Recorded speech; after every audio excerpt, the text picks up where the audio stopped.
The velvet box sat on my kitchen counter like a small blue grenade, delivered by courier at precisely 9:15 a.m.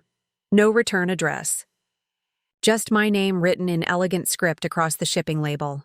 I'd been stirring my third cup of coffee, staring out at the Seattle rain, when the doorbell rang. Inside the box, nestled in white satin, was a ring I'd mourned for 3 years, my grandmother's sapphire engagement ring. The one Marcus swore he'd lost during our honeymoon in Bali. The one I'd cried over for weeks, feeling like I'd failed the matriarch who'd raised me after my parents died. The one Marcus had held me through endless nights about, whispering that material things didn't matter, that our love was what counted. The one now sitting in my palm, returned to me with a single typewritten note. Thought you should have this back before the wedding. Check his Instagram. A friend. My hand started shaking before my brain caught up. I set the ring down carefully on the granite countertop, its deep blue stone catching the gray morning light. The gold band was exactly as I remembered. Victorian era, delicate filigree work, tiny diamonds surrounding the center sapphire.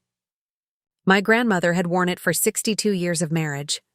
My mother should have worn it, but cancer took her before my father could propose properly. It had been entrusted to me on my 16th birthday with my grandmother's trembling hands and fierce eyes.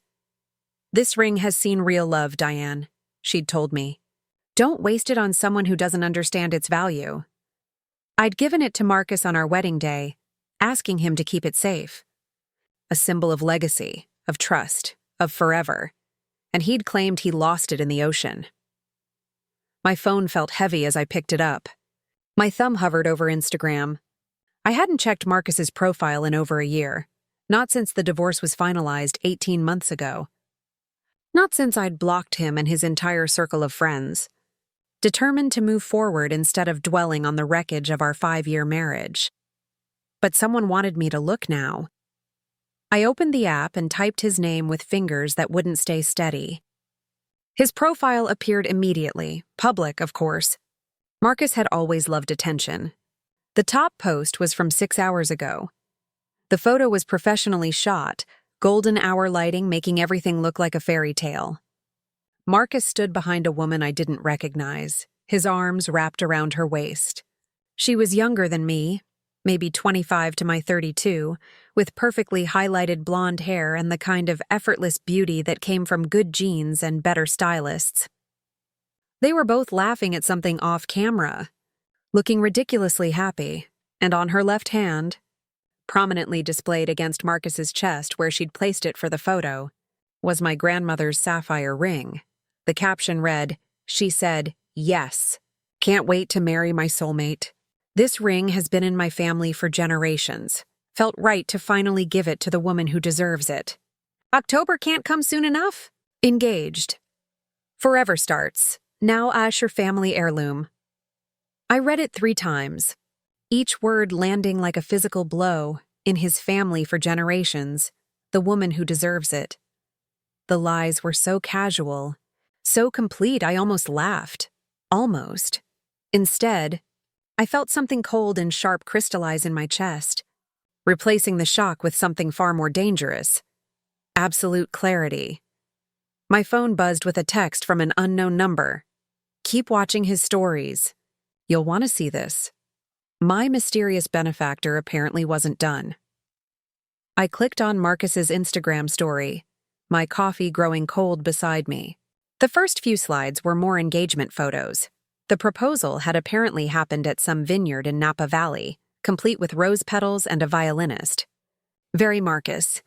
He'd always had a flair for grand gestures, especially when there was an audience. Then came a video. Marcus and his fiancée, the caption identified her as Sloane, sitting together in what looked like their apartment. Our old apartment, I realized with a jolt. The exposed brick wall behind them was the same one I'd spent 3 weekends painting white, because Marcus said it made the space feel bigger. "So many people have been asking about the ring," Sloane was saying, holding her hand up to the camera. The sapphire glinted. "We wanted to share the story because it's just so meaningful."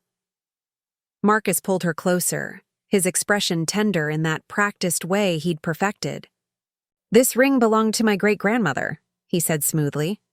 "She immigrated from Poland in 1920 with basically nothing, but she managed to save enough to buy this ring for herself, a symbol of her independence and strength. It's been passed down through the men in my family ever since." I actually did laugh then, a harsh sound that echoed in my empty kitchen. Marcus's great-grandmother had died when he was 3. His only memory of her was that she smelled like mothballs. I knew because he'd told me this on our 4th date, complaining that his mother got emotional every time someone mentioned her. There was no Polish immigration story, no symbol of independence. His family was 3rd-generation Massachusetts. His great-grandmother a librarian from Newton who'd married her high school sweetheart. But Sloane didn't know that. She was gazing at the ring with genuine emotion, completely believing the fiction he'd woven. "We're going to start our own legacy with it," she continued. "Pass it down to our children someday." The video ended with them kissing, the ring prominently displayed throughout. I set my phone down before I could throw it. 3 years. For 3 years, I'd believed that ring was gone forever. I'd apologized to my grandmother's memory, feeling like I'd failed her. I'd mourned not just the loss of the ring, but what it represented. My last physical connection to the woman who'd shaped me, who'd taught me about strength and dignity and standing up for yourself, and Marcus had kept it. Not lost it, not pawned it, but kept it. Hidden it away while I grieved, held onto it through our divorce, and then given it to another woman with a completely fabricated story about its origins. The typewritten note caught my eye again. A friend. Who sends back stolen jewelry with anonymous warnings? Who knew enough to do this?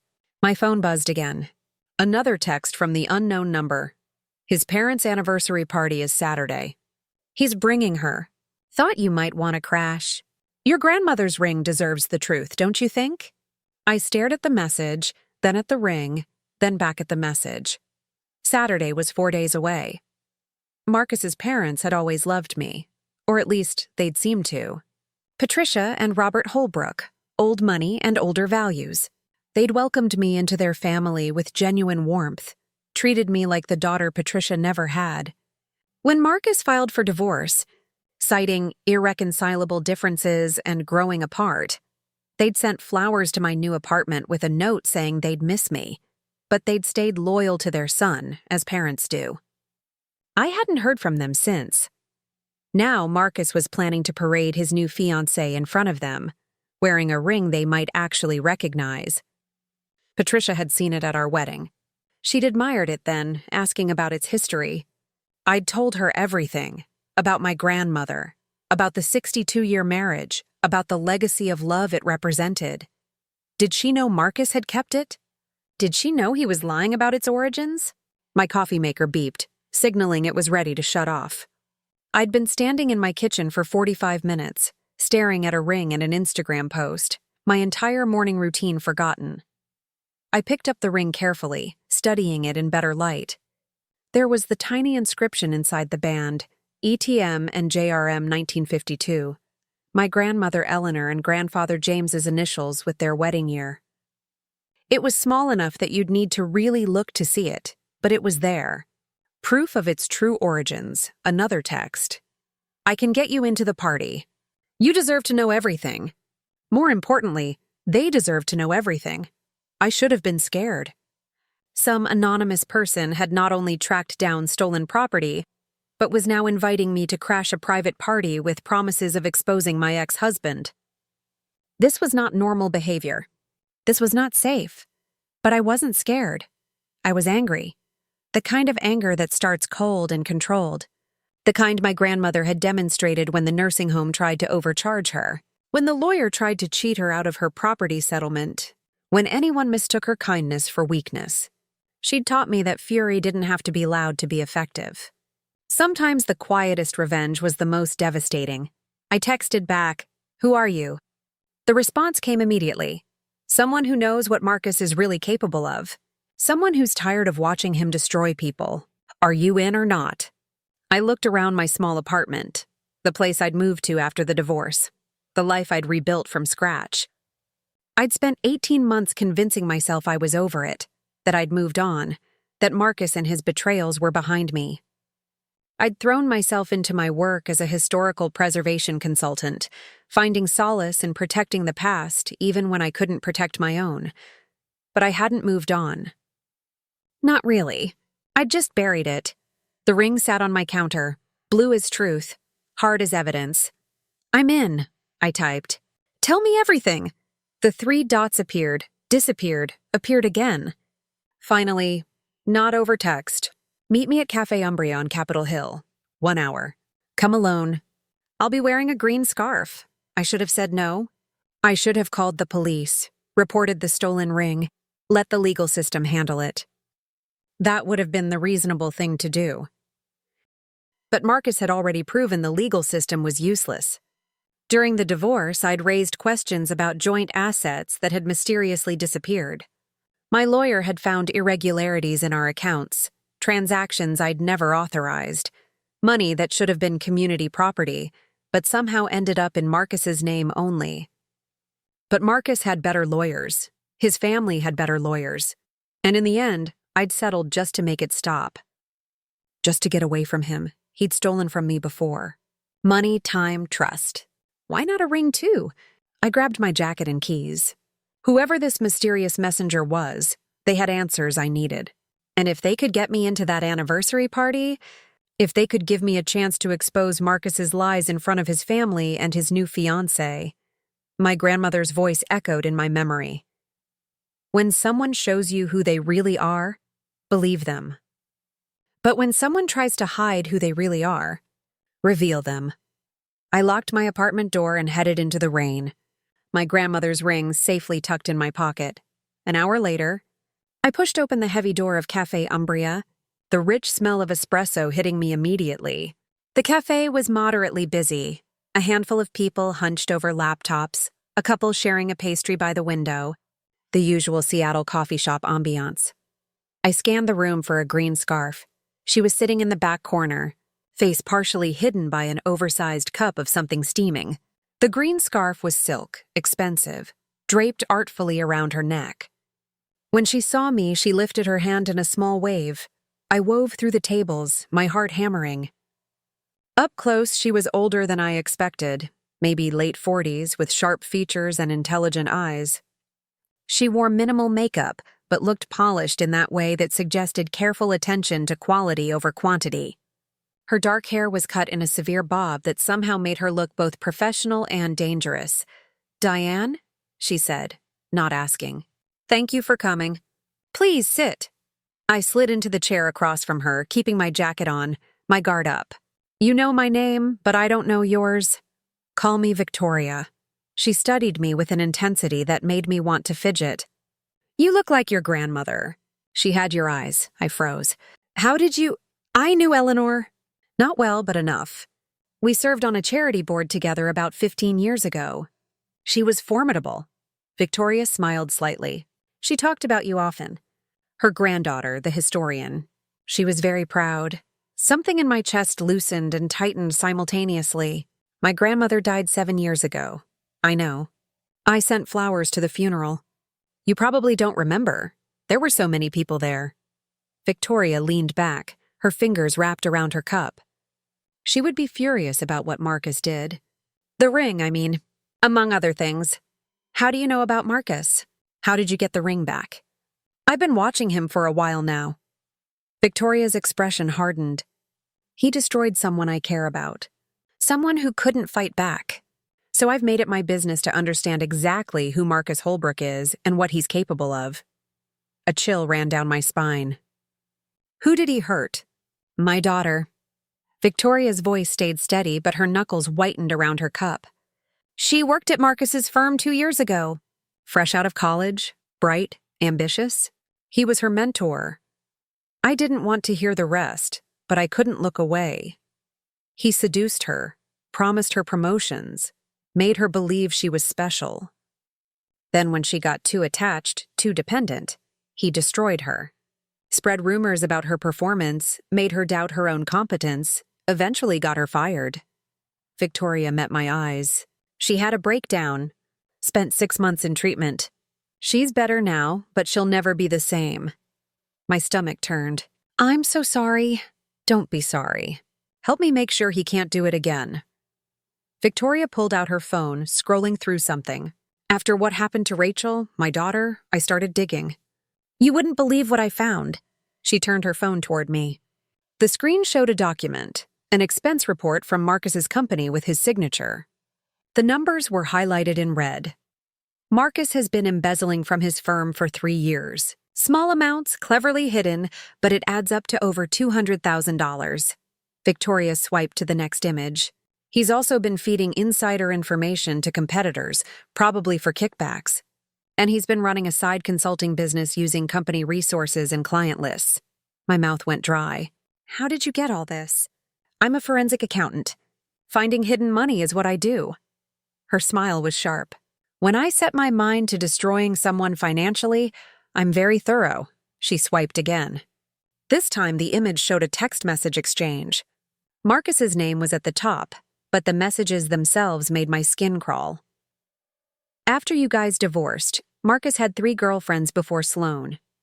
I tracked them all down. Want to guess what they have in common? I shook my head, unable to speak. They all left him after he became financially abusive, controlling their money, hiding purchases, making them feel crazy about finances they knew were wrong. Victoria's jaw tightened. One of them filed a police report but dropped it after Marcus's lawyers threatened her. Another just disappeared, moved across the country to get away from him. The coffee shop suddenly felt too small, too hot. I thought about our marriage, about the times Marcus had questioned my purchases, insisted on reviewing our budget together, made me feel guilty for spending money on anything he deemed frivolous. I thought he was just being practical, maybe a little controlling, but not. He stole from you too, Victoria said quietly. During the divorce. I found the accounts. What accounts? Marcus opened credit cards in your name, maxed them out, then paid them off just before the divorce proceedings so they wouldn't show up in the asset disclosure. He also withdrew money from your joint savings gradually over 18 months, transferring it to offshore accounts. Victoria pulled up another document. You should have had at least $60,000 more in your settlement. He stole it and his lawyers helped hide it. I felt dizzy. Why are you telling me this now? Because Sloan is the daughter of Marcus's biggest client. Edward Whitmore, you've probably heard of him. Real estate mogul, worth about $50 million. Marcus has been cultivating this relationship for over a year. Victoria leaned forward. This isn't love, Diane. This is Marcus's next con. He's marrying into money, using your grandmother's ring as a prop for his fake family story, and planning to do to Sloan exactly what he did to you, to Rachel, to every woman he's ever gotten close to. Then warn her. Tell her parents. Why involve me? I tried. They won't listen to me. I'm just some woman making accusations about their daughter's perfect fiancé. But you, Victoria smiled slowly, you're the ex-wife. You have standing. You have proof. She tapped the ring in my pocket. And you have a reason to be at that anniversary party. I wasn't invited. No, but I was. Patricia Holbrook and I have been on the museum board together for years. She doesn't know about my connection to Marcus, doesn't know I've been investigating her son. She thinks I'm just a friend. Victoria pulled out an elegant cream envelope from her purse. +1. You'll be my guest. I stared at the invitation, my mind racing. What exactly are you proposing? Simple, we go to the party. You approach Marcus and Sloan. Tell them you'd like to congratulate them on their engagement. Make it friendly, non-threatening. Then, at the right moment, when his parents are nearby, when Sloan's parents are there, you ask to see the ring up close. And then you show them the inscription. Prove it was your grandmother's. Watch Marcus's story fall apart in real time. Victoria's eyes glinted. His parents will know he lied. Sloan will realize the ring isn't his family heirloom. And that's when I step in with the financial records, the evidence of embezzlement, everything. You want to destroy him. I want to stop him, Victoria corrected. There's a difference. Destroying him would be easy. I could send these documents to his employer, to the SEC, to every journalist in Seattle. But that doesn't help the women he'll hurt next. This way, we cut him off at the source. We expose him to the people who enable him, who fund him, who give him power. We make sure everyone knows exactly who Marcus Holbrook really is. I sat back, processing. This was insane. This was conspiracy and manipulation and probably a dozen things I'd regret. But Marcus had stolen my grandmother's ring. He'd lied about it for 3 years. He'd controlled me, stolen from me, and apparently done worse to other women. And now he was doing it all again, to someone new, with my family heirloom as his prop. "What's the catch?" I asked. "What do you get out of this?" Victoria's expression softened slightly. "Justice for my daughter. The knowledge that I prevented other daughters from going through what Rachel did. And honestly," she shrugged, "the satisfaction of watching a man who thinks he's untouchable realize he's been caught. You could go to the police with all this evidence. I could. But embezzlement cases take years to prosecute. Marcus's family lawyers would drag it out, probably get him a plea deal. And the women he hurt? They'd have to testify, relive their trauma, get torn apart by defense attorneys." Victoria shook her head. "This is faster. This is public. This is the kind of exposure that ruins careers and reputations permanently. Marcus has spent his whole life cultivating an image. Let's show everyone what's underneath." I thought about the Instagram post, about Marcus's easy lies, about Sloane's innocent face as she admired a ring stolen from my family. I thought about my grandmother, who'd fought for everything she had, who'd taught me to stand up for myself even when it was hard, especially when it was hard. "I'm in," I said. "But I have conditions." Victoria raised an eyebrow. "Such as?" "First, I want copies of everything you've found. All the financial records, all the evidence. I want my own insurance in case this goes wrong." "Done." "Second, we don't just embarrass him. We make sure Sloane is okay, that she understands what she's getting away from. I don't want her to feel humiliated. She's a victim in this too." Victoria considered this, then nodded. "Agreed. Though I can't control her reaction." Third, I took a breath. I want the chance to talk to his parents alone, before everything explodes. Patricia and Robert, they were good to me. I want them to hear the truth from me first, privately. They deserve that much. That might be difficult to arrange. That's my condition. I met her eyes. I'm not going to publicly humiliate people who were kind to me. But I will give them a chance to do the right thing.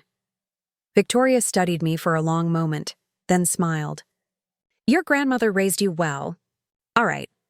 I'll get you time with his parents, probably early in the party before Marcus and Sloane arrive.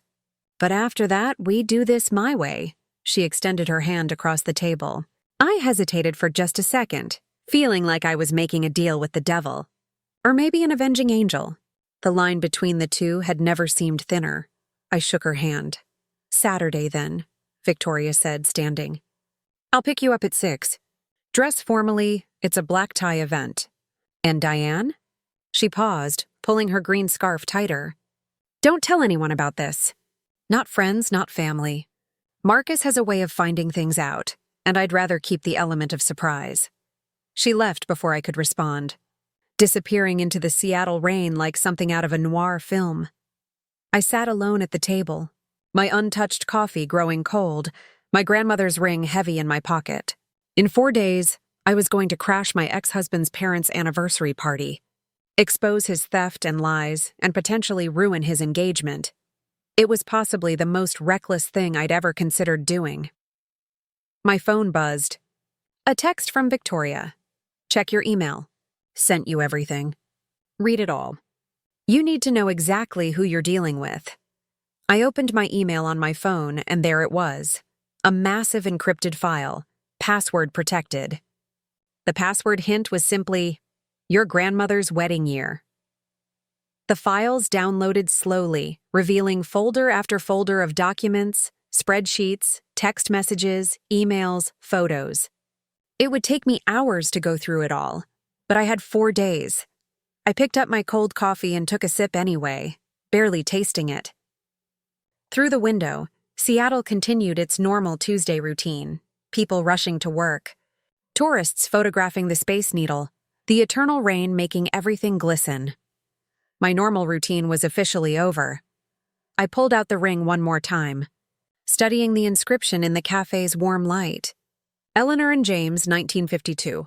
A love that lasted 6 decades. A legacy I'd failed to protect once. Not again. I put the ring back in my pocket, gathered my things, and walked out into the rain with one thought crystallizing in my mind. Marcus Holbrook had made a career out of underestimating the women in his life. It was time to teach him that was a mistake. The next 3 days passed in a blur of preparation and discovery. I called in sick to work, something I never did, and locked myself in my apartment with my laptop, 3 legal pads, and enough coffee to keep a small army awake. Victoria's files were worse than I'd imagined. The first folder contained financial records going back 5 years, meticulously organized and annotated. She'd highlighted every suspicious transaction, every hidden account, every instance of money moving in ways it shouldn't. The embezzlement from Marcus's firm was extensive, but it was the personal accounts that made my blood run cold. He'd opened 7 credit cards in my name during our marriage. 7. Most were opened after we'd gotten married, but before we'd fully merged our finances, when I wouldn't have noticed the credit pulls. He'd used them for everything. Expensive dinners with colleagues, hotel rooms I'd never stayed in, purchases I'd never made. Then he'd paid them off just before they'd show up in any official divorce documentation, but Victoria had found them. Every single one. The second folder was worse. Text messages dating back to when we were still married. Marcus, messaging with women whose names I didn't recognize. Nothing explicitly sexual. He was too smart for that. But the tone was unmistakable. The same compliments he'd given me. The same inside jokes. The same gradual escalation from friendly to intimate. He's been doing this for at least 8 years, Victoria had written in a note attached to the file. Maybe longer. This is a pattern, not an aberration. I'd spent our entire marriage thinking I was special, chosen, loved. Turned out I was just a type. The third folder nearly broke me. Rachel's story, documented in painful detail. Therapy records. How had Victoria gotten these? Journal entries Rachel had shared with her mother. Emails between Rachel and Marcus that showed the slow, methodical way he'd isolated her from friends and family. The way he'd made her doubt her own memory, her own worth. The way he'd promised her everything and delivered nothing but pain. And when Rachel had threatened to report him, Marcus's lawyers had sent her a letter. I read it 3 times, feeling sick. It was a masterclass in legal intimidation. No direct threats, but making it clear that fighting back would destroy her career, her reputation, her future. Rachel had been 23 years old. She'd had no resources to fight someone like Marcus, so she'd broken instead. The 4th folder was about Marcus's current situation. His engagement to Sloane had happened fast, only 4 months after they'd started dating. But the groundwork had been laid much earlier. Victoria had found emails between Marcus and Sloane's father, Edward Whitmore, going back over a year. Marcus had been cultivating this relationship carefully, positioning himself as the perfect son-in-law long before he'd even asked Sloane out. He's not marrying her, Victoria had written. He's executing a business strategy. I found photos of Sloane, pulled from her social media. She looked happy, young, naive. In every photo with Marcus, she was gazing at him like he hung the moon. I'd looked at him the same way once. Now I was looking at 3 days' worth of evidence that the man I'd married was a predator. Methodical, calculated, and devastatingly effective. On Thursday evening, my phone rang. "Victoria, have you read everything?" she asked without preamble. "Yes." "And you're still in?" I thought about Rachel, 23 and broken. About the other girlfriends who'd fled across the country to escape. About Sloane, who had no idea what she was walking into. About my grandmother's ring stolen and repurposed for lies. "I'm in." "Good. Because I found something else." Victoria's voice was grim. "Marcus is planning to have Sloane sign a post-nuptial agreement after the wedding. His lawyers have already drawn it up. It's designed to look like it protects both of them, but the fine print is devastating. If they divorce for any reason, she gets almost nothing. not even what she brings to the marriage. It's essentially a financial trap. Why would she sign that after they're already married? Because he'll tell her it's about protecting them both from her father's business complications. He'll make it sound romantic, like, what's mine is yours and what's yours is mine. She'll trust him. Victoria paused. Just like you did. The truth of that hit hard. We need to stop this, I said. We will. Saturday night. Are you ready? I looked around my apartment, notes scattered everywhere, empty coffee cups, the ring sitting in a small dish on my desk where I'd been studying it for 3 days. I need to practice something, I said. Can you meet tomorrow? I need to run through this with someone. What do you have in mind? I told her. There was a long pause. That's risky, Victoria finally said. If his parents don't react the way you think, they will. I knew them for 5 years. Patricia Holbrook values honesty above almost everything else, and Robert is protective of their family reputation. If I approach this right, they'll help us. Another pause. All right. Tomorrow, 2 p.m., my office. We'll rehearse. She gave me an address in Fremont and hung up. I spent the rest of Thursday night writing and rewriting what I'd say to Patricia and Robert. It needed to be calm, factual, impossible to dismiss as a bitter ex-wife's revenge. I needed them to see the pattern, understand the severity, and act before Marcus could manipulate the situation. By midnight, I had it down to 5 minutes of careful explanation, backed by documents I could show them on my phone. Friday morning, I did something I hadn't done in 18 months. I drove past our old apartment building. Marcus still lived there, or at least his Instagram suggested he did. The building looked the same, upscale and modern, the kind of place that said successful young professional. We'd moved in together right after getting married, both of us excited about starting our life together in this perfect space. I'd left it all behind when we divorced. The furniture, the dishes, the art we'd collected together. I'd wanted a clean break, wanted to start over completely. Marcus had kept everything, including, apparently, my grandmother's ring. I didn't get out of the car. I just sat there, engine running, staring at the building and remembering who I'd been when I lived there. Optimistic, trusting, a little naive, maybe, but genuinely happy. Marcus had taken that person and hollowed her out, piece by piece, so gradually I hadn't noticed until it was almost too late. But I'd rebuilt. That was the thing he hadn't counted on. I'd left, I'd survived, I'd become stronger, and now I was going to make sure he couldn't do it to anyone else. My phone buzzed. A text from an unknown number. This is Sloan. I got your number from Marcus's phone. We need to talk. My heart stopped. Before I could respond, another message. I know this is weird, but I found something and I don't know what to do. Can we meet, please? I don't have anyone else to ask. I stared at the messages, my carefully laid plans suddenly in chaos. How did Sloan get my number? What had she found? Was this a trap, something Marcus had orchestrated? But the messages felt genuine. Desperate even, I typed back, "How did you find something? What are you talking about?" 3 dots appeared, disappeared, appeared again. Finally, I was looking for a charger in Marcus's office and I found a box with photos of you and some jewelry and documents about the divorce. He's been keeping everything. My mouth went dry. When can we meet? I typed. Today? I'm freaking out. Marcus thinks I'm at a yoga class. Can you come to the coffee place on Pine Street? The one with the blue awning? In an hour? I looked at the time. That would make me late for my meeting with Victoria, but this couldn't wait. I'll be there, I sent. Then I called Victoria. She answered on the first ring. Change of plans, I said, and explained about Sloane's messages. It could be a setup, Victoria warned. Marcus might know we're planning something, or she might genuinely need help. Either way, I have to go. Can we push our meeting to later? Victoria was quiet for a moment. Go, but be careful. Don't tell her about Saturday yet. Just listen, see what she knows. Text me every 30 minutes so I know you're okay.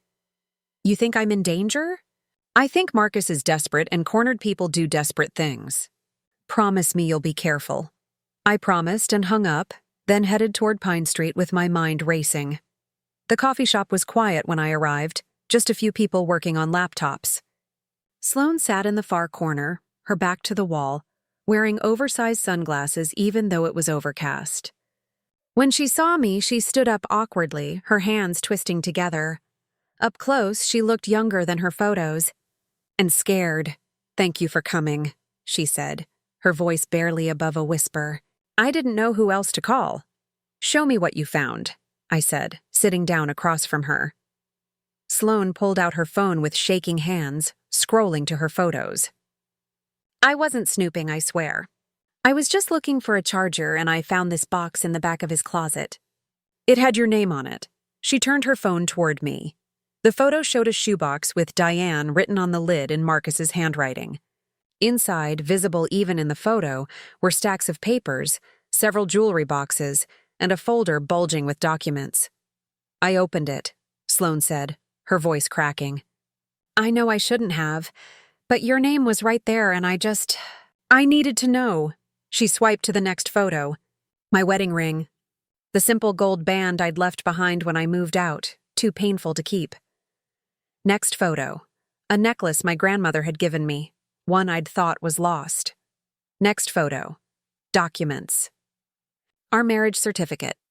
The divorce papers. Bank statements. "There's more," Sloane whispered. She swiped to a photo of a document I recognized immediately, the prenup Marcus had insisted we sign before getting married. But this copy had notes in the margins, in Marcus's handwriting. Notes about assets to hide, accounts to open, ways to protect investments. "He kept everything," I said quietly. "Why would he keep all of this?" "That's not the worst part." Sloane's hands were shaking so badly she could barely hold her phone. There were other boxes, other names. My blood ran cold. "What do you mean?" "Two other boxes. One said Rachel and one said Michelle. I didn't open them, but they looked the same as yours. Like..." She trailed off, tears starting to form behind her sunglasses. "Like he's collecting trophies." The coffee shop suddenly felt claustrophobic. Rachel, Victoria's daughter. And Michelle, one of the girlfriends Victoria had tracked down, the one who'd moved across the country. "Sloane," I said carefully, "has Marcus ever made you feel like you couldn't trust your own memory? Has he ever hidden money from you or made you feel crazy about finances?" She went very still. "How did you know that?" "Because he did it to me too." The sunglasses came off. Her eyes were red, exhausted. "I thought I was losing my mind. He says we agreed on things I don't remember agreeing to. He tells me I spent money I know I didn't spend. Last week he got angry because I forgot about a dinner with his colleagues. But Diane? I swear he never told me about it. I checked my calendar, my texts, everything. There was nothing. Classic Marcus. The gaslighting had already started. "The ring you're wearing," I said gently. "Can I see it?" Sloane looked down at her hand, confused. "The engagement ring? Why, please, just let me see it up close." She hesitated, then held out her hand. The sapphire caught the light, as beautiful as I remembered. I pulled out my phone and zoomed in on the band, taking a photo of the inside. "What are you doing?" Sloane asked. I showed her the photo, pointing to the tiny inscription. "ETM and JRM 1952. Do you know what that means?" She squinted at the screen. "No? Marcus said his great-grandmother bought this ring for herself in 1920, Marcus lied. I pulled out my grandmother's ring from my pocket. I'd been carrying it everywhere and held it next to her hand. This ring belonged to my grandmother, Eleanor Thompson Morrison, ETM. She married my grandfather James in 1952. Marcus and I were married 5 years ago, and I gave him this ring for safekeeping. He told me he lost it during our honeymoon." Sloane's face went pale. She pulled her hand back, staring at the ring like it had bitten her. No, that can't be right. His whole family knows about this ring. They've all seen it. His mother cried when he proposed with it. Patricia cried because she recognized it from my wedding. She knew it was mine, but she congratulated us. She didn't say anything about... Sloane stopped, realization dawning. Oh God, she knew. They all knew. I wanted to reach out, to comfort her, but I kept my distance. I don't think they knew Marcus stole it. I think he probably told them I gave it to him, or that he bought it from me or some other lie. But they definitely knew it wasn't his family heirloom. Sloane stood abruptly, her chair scraping loudly against the floor. Several people looked up from their laptops. I need to go. I need to think. Wait. I started, but she was already moving toward the door. Don't tell Marcus we talked, she said over her shoulder. Please, I need to figure this out on my own. And then she was gone, practically running into the Seattle drizzle. I sat alone at the table, my grandmother's ring still in my palm, and texted Victoria. Sloane found the boxes. She knows something's wrong, but she's not ready to hear everything yet. We might have a problem, Victoria called immediately. What happened? I explained the entire conversation, including Sloane's reaction to learning about the ring's true origins. She's going to confront him, Victoria said grimly. If she does that before Saturday, he'll have time to prepare a defense. He'll manipulate her, convince her you're lying, maybe even hide the evidence in those boxes. What do you want me to do? I can't control what she does. We need to move up the timeline. The anniversary party is tomorrow night, but we need to talk to his parents today. Now. Victoria, I can't just show up at their house uninvited. You're not. I am. Patricia and I are supposed to meet this afternoon to finalize some museum business. I'll bring you along. We'll tell them everything before Sloane has a chance to warn Marcus. My stomach nodded. That's not how I wanted to do this. Plans change. Meet me at Patricia's house in 2 hours. I'll text you the address. Victoria paused. And Diane? Bring the ring. Bring everything. It's time to stop being subtle. She hung up before I could argue. I sat in the coffee shop for another few minutes trying to settle my racing thoughts. Everything was happening too fast. I'd prepared for a controlled revelation tomorrow night, with time to build my case and choose my moment. Now, I was going to show up at Patricia Holbrook's door and blow up her entire understanding of her son. But maybe that was better. Cleaner. Rip the bandage off instead of peeling it slowly. I drove home in a daze, gathered my laptop and the folder of documents I'd printed out, and carefully placed my grandmother's ring in a small jewelry box. Evidence, proof, the physical manifestation of Marcus's lies. 2 hours later, I was parked outside a beautiful Tudor-style home in Madison Park, one of Seattle's most expensive neighborhoods. Patricia and Robert had moved here a few years ago, downsizing from the even larger house where Marcus had grown up. I'd been here once before, for a dinner party shortly before the divorce. Patricia had been kind to me that night, almost apologetic, like she knew her son was breaking something precious but couldn't quite bring herself to interfere. Victoria's sleek Mercedes pulled up behind me. She got out, impeccably dressed as always, and walked over to my car. "Are you ready?" she asked through my window. "No," I admitted. "But let's do it anyway." Patricia answered the door herself, her face lighting up when she saw Victoria. "You're early. I was just setting up tea in the—" She stopped mid-sentence when she saw me behind Victoria. "Diane?" "Hello, Patricia," I said, my voice steadier than I felt. "I'm sorry to arrive unexpectedly. Victoria and I need to talk to you about something important. About Marcus." Patricia's expression shifted from confusion to wariness. "I'm not sure this is appropriate. The divorce was difficult for everyone, but it's about the ring," Victoria interrupted smoothly.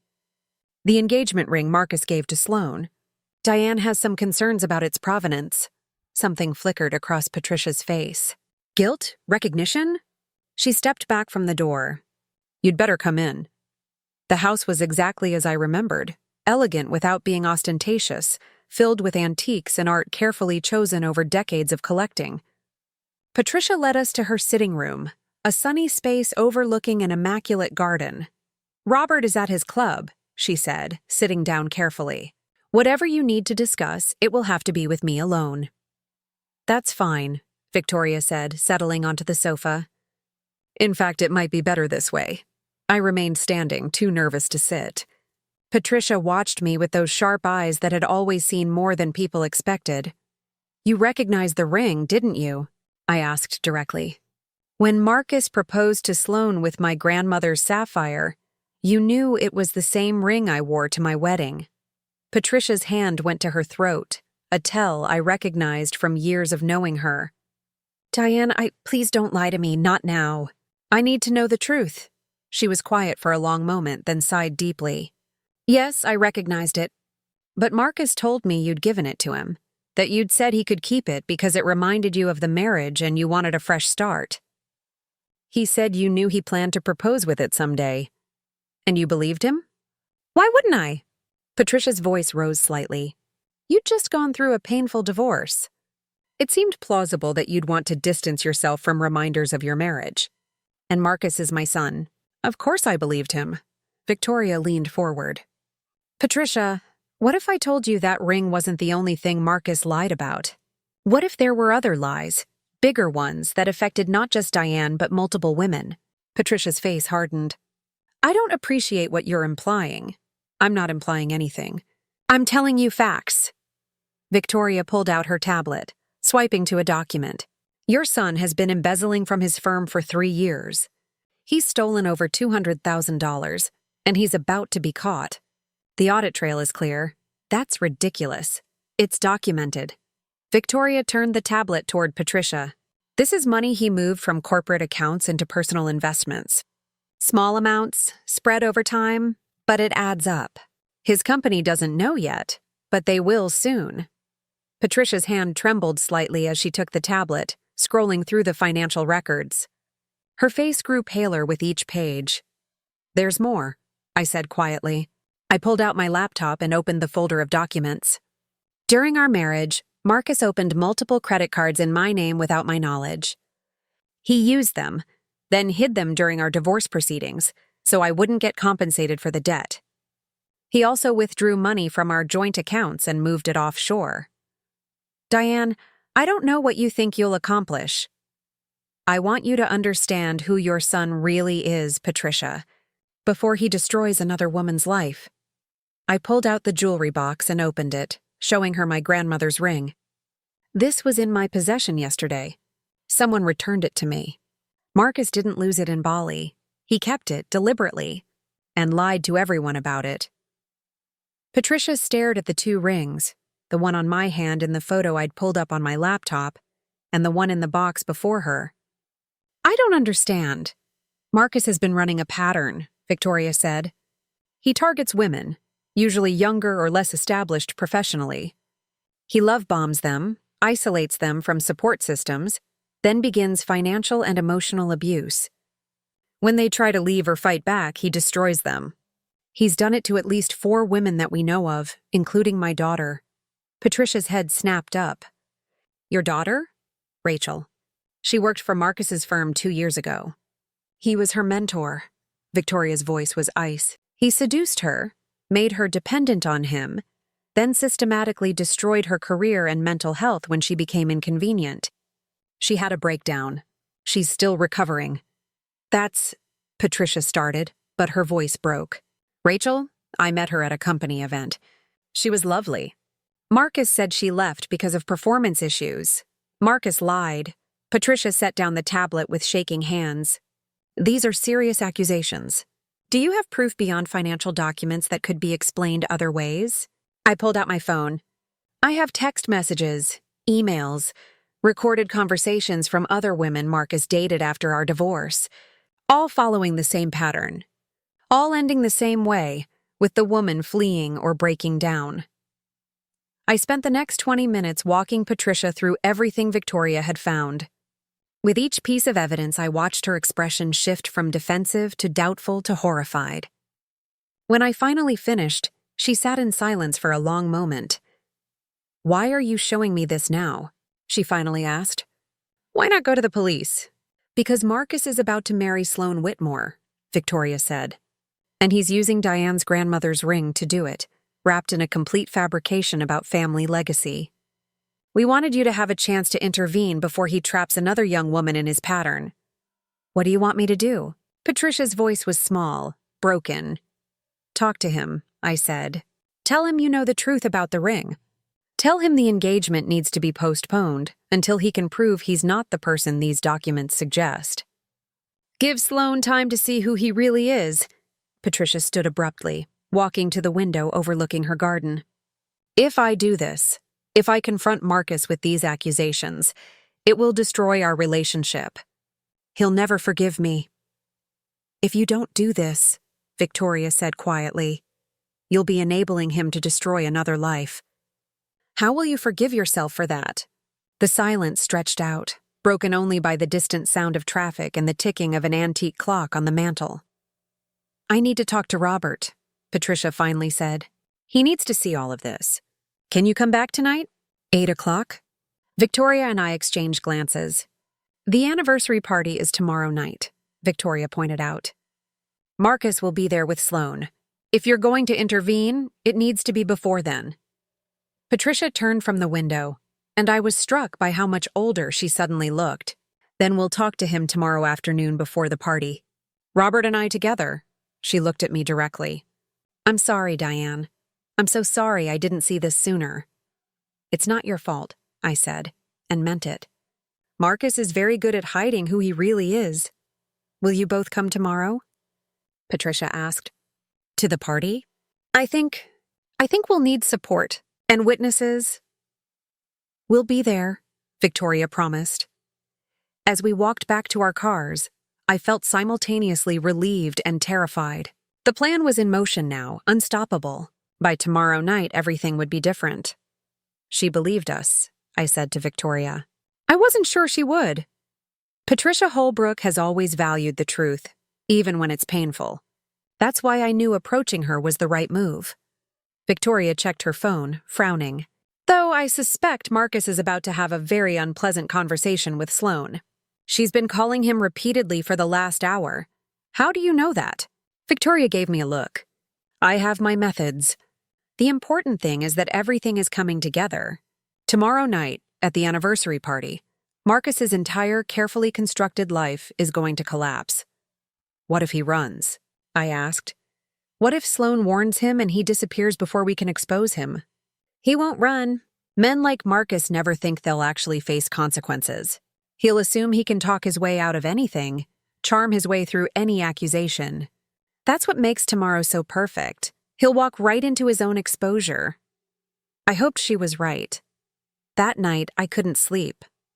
I kept checking my phone, expecting a call from Sloane or a message from Patricia saying they'd changed their minds.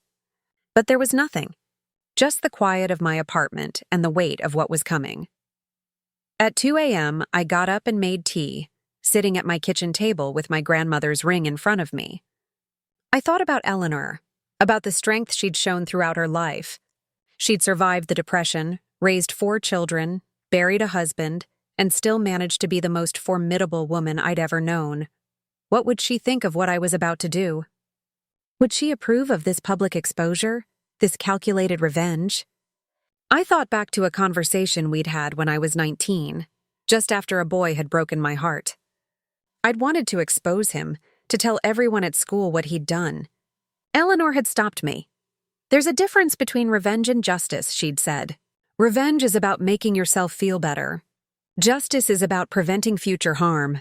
Before you act, ask yourself, who does this help? Who did tomorrow night help? Not me. I'd already moved on, rebuilt my life. This wasn't about salving my wounded pride, but it helped Sloane. It helped future women Marcus might target. It helped Rachel, who deserved to know her abuser was finally facing consequences. That was justice, not revenge. I put the ring away carefully and went back to bed, finally managing a few hours of restless sleep. Saturday morning arrived too quickly. I spent most of it getting ready, trying on 3 different dresses before settling on a simple black cocktail dress that was elegant without being flashy. I wasn't here to make a statement with my clothes. The ring would do that for me. At 5:30 p.m., Victoria texted, "Picking you up in 30 minutes. Patricia confirmed Marcus and Sloane are coming at 7. Robert is on board. Everything is ready." I did my makeup carefully, hands steadier than I expected. In the mirror, I looked calm, professional, nothing like the anxious wreck I felt inside. When Victoria arrived, she took one look at me and nodded approvingly. Perfect. You look like someone seeking closure, not revenge. That's important. The drive to Madison Park was quiet. Victoria seemed focused, already mentally preparing for what was coming. I stared out the window, watching Seattle slide past, and tried not to think about all the ways this could go wrong. Patricia's house was already lit up when we arrived, caterers moving through the rooms preparing for the party. Through the windows I could see guests beginning to arrive, friends of the Holbrooks, elegant people in elegant clothes, everyone ready to celebrate 40 years of marriage. Patricia met us at the door looking composed but tense. Thank you for coming early. Robert is in his study. He wants to speak with you before the other guests arrive. We followed her through the house to a wood-paneled room lined with bookshelves. Robert stood by the fireplace looking older than I remembered. When he saw me, his expression softened. Diane, it's been too long. Hello, Robert. He gestured for us all to sit. Patricia showed me everything you brought yesterday. I've spent the last 24 hours reviewing the documents, making some calls to verify information, and... He paused, his jaw tightening, and confronting some uncomfortable truths about my son. We appreciate you listening, Victoria said. We know this isn't easy. Robert's laugh was bitter. My son is a thief and an abuser. That's not easy. That's devastating. He looked at me directly. I owe you an apology, Diane. We should have seen what was happening during your marriage. We should have done more. You didn't know, I said quietly. Marcus made sure of that. Patricia and I have decided how we want to handle tonight, Robert continued. We're going to confront Marcus privately in my study before dinner is served. We'll tell him we know about the financial irregularities and demand he return your grandmother's ring immediately and postpone the engagement. What if he refuses? Victoria asked. Then we'll make the information public. To his employer? To Sloane's family? To everyone here tonight? Robert's voice was steel. I will not let my son destroy another young woman's life while I stand by and do nothing. A bell chimed somewhere in the house, more guests arriving. Patricia stood, smoothing her dress. The party will start in about an hour. Marcus and Sloane are due to arrive at 7. Robert will intercept them before they can join the other guests. What do you want us to do? I asked. Stay close. Be ready to corroborate what we tell him if he tries to deny it. Patricia looked at me with something like kinship. And Diane? Thank you. For being brave enough to come forward. For trying to protect Sloane when you could have just walked away.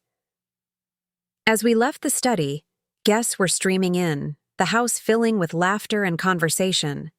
I recognized several faces. Family friends, business associates, people who'd known Marcus his entire life. They all assumed this would be a normal celebration. They had no idea what was coming. Victoria and I positioned ourselves near the entrance to Robert's study, nursing glasses of wine and pretending to admire the artwork on the walls. Every time the front door opened, my heart jumped. At 7:15, they arrived. Marcus looked exactly as I remembered. Tall, handsome, in an expensive suit. That confident smile that had once made me feel safe and now made my skin crawl. Sloane was beside him, beautiful in an emerald green dress, her left hand prominently displayed. My grandmother's ring caught the light, sparkling like it knew what was about to happen. Patricia intercepted them immediately, her voice carrying across the foyer. Marcus, darling, Sloane, could you both join your father and me in the study for a moment before you greet the other guests? There's something important we need to discuss. Marcus's smile flickered just for a second. He'd caught something in his mother's tone. But Sloane just looked curious, probably thinking they were going to toast the engagement privately. They disappeared into the study. The door closed with a soft click.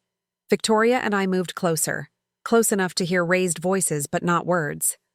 I counted the seconds, my pulse racing. 5 minutes passed. Then 10. The voices grew louder. I heard Marcus say something sharp, heard Robert respond in his deep, measured tone. Then suddenly, the door flew open. Marcus strode out, his face flushed with anger. Sloane followed, looking confused and upset. Behind them, Patricia stood in the doorway, her expression devastated. Marcus spotted me immediately, his eyes widening with recognition and rage. You did this. Every conversation in the foyer stopped. Guests turned to stare at the scene unfolding. Actually, Robert stepped out of the study, his voice commanding attention. Your mother and I did this. After learning some very disturbing information about your behavior. Sloane looked between us, confused. I don't understand. What's happening? I stepped forward, pulling the jewelry box from my purse. The ring you're wearing belonged to my grandmother. Marcus told you it was his family heirloom, but that's a lie. That's insane, Marcus said, but his voice wavered. Sloane, don't listen to her. She's just a bitter ex-wife trying to ruin our happiness. Then explain the inscription, Patricia said quietly. She walked over to Sloane and gently took her hand. Look inside the band, dear. Tell us what it says. Sloane twisted the ring, peering at the inscription. Her face went pale. ETM and JRM, 1952. Eleanor Thompson Morrison and James Robertson Morrison, I said. My grandparents. They were married for 62 years. This ring was given to me when I was 16. I opened my jewelry box, showing the identical ring I'd been returned. Marcus claimed he lost it during our honeymoon. But he kept it. He's been lying to everyone. The crowd of guests had grown silent, dozens of eyes fixed on Marcus as his carefully constructed world crumbled. There's more. Victoria stepped forward with her tablet. Marcus has been embezzling from his firm, stealing from the women he dates, and running elaborate cons for years. I have documented evidence of everything. Who the hell are you? Marcus snarled. Rachel's mother, Victoria said coldly. Remember Rachel? The 23-year-old whose career and mental health you destroyed? She sends her regards. Sloane yanked the ring off her finger, staring at it like it had burned her. The boxes. Oh my God, the boxes in your closet. Rachel, Michelle, Diane, you kept trophies. Sloane, let me explain. Marcus reached for her, but she stepped back. Don't touch me. Her voice broke. The gaslighting, the financial control, making me think I was crazy. It was all real, wasn't it? It wasn't in my head. Edward Whitmore, Sloane's father, pushed through the crowd. He was a big man with a bigger reputation. What the hell is going on here? Robert handed him Victoria's tablet. Your daughter nearly married a man who's been systematically defrauding his company and abusing women for years. Read for yourself. As Edward scrolled through the documents, his expression darkened. When he looked up at Marcus, there was murder in his eyes. You came after my daughter as a business strategy. This engagement was about access to my company. No, I love... Save it. Edward turned to his daughter. Sloane, we're leaving. Now. But Sloane wasn't done. She walked up to Marcus, the ring clutched in her fist. You made me doubt myself. You made me feel like I was losing my mind. How many other women did you do this to? Marcus's composure finally cracked.